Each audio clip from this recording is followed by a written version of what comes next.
Hello folks, Midwest F-150 here.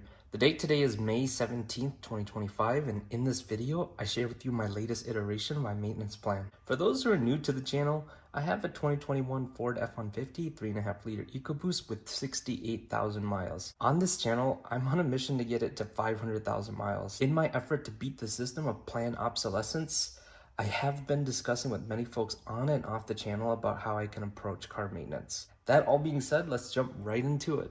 First thing on the list is the transmission fluid. So historically, I ran the Valvoline ULV in my transmission, but up until a couple of weeks ago, I actually got a brand new transmission. The previous transmission I had in there had some CDF drum issues causing the gears to slip. Ford ended up putting in a completely new transmission, and I'm now about 2,000 miles into that brand new transmission, and I'm going to get the fluid swapped out with this AMSOIL ULV next week. Now, the reason why I switched to this fluid is because of this fluid's ability to manage heat. And if you guys go on their website, you can see the pictures on the valve body and clutches that they did testing this product. My plan is to change out the transmission fluid and the filter every 30,000 miles. I'll use a premium guard transmission filter and have my local shop do it.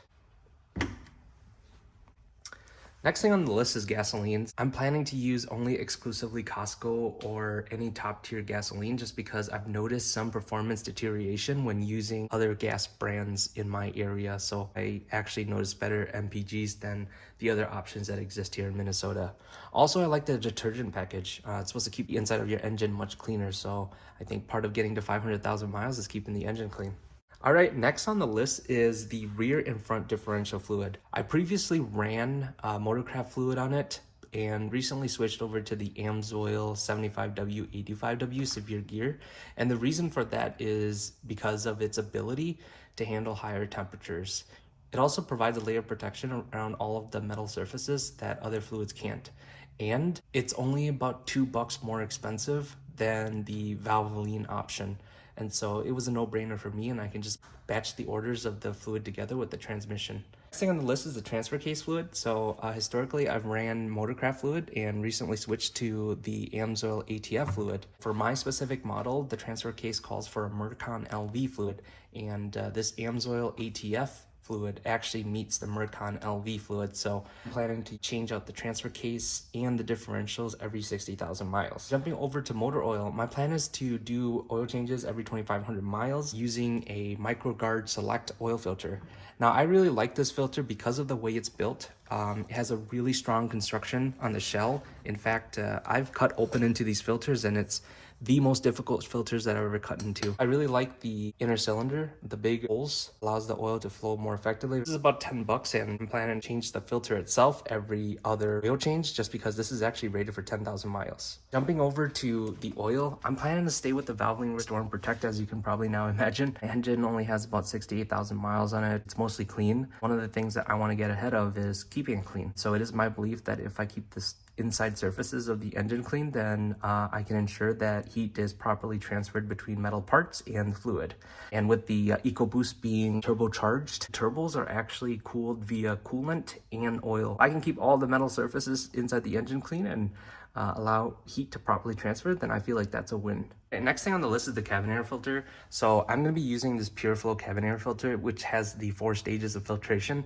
I've noticed an incredible difference between this and something like an OEM filter. It actually does a really good job of filtering out smoke and diesel exhaust that you would otherwise pick up on the road. I'm going to change this out every 6,000 miles. Jumping over to the engine air filter, I'm planning to use the premium guard, switching it out every 6,000 miles. I think it's incredibly built. The filter pleats on this is evenly folded. I mean, it's a really clean build and it's really affordable. All right, for spark plugs, I'm planning to stick with the Motorcraft spark plugs, changing it out every 40,000 miles. And then every other spark plug change, I'm gonna change out the boot. I recently replaced mine at about 67.5 miles. I cut inside one of these ignition coils. It's pretty good. And so I was originally planning to take some of the savings that I got from doing some of the other maintenance items at home and changing out these boots every time I change the spark plugs, but having cut open this one that I just took out, I think I can get away with every other spark plug change.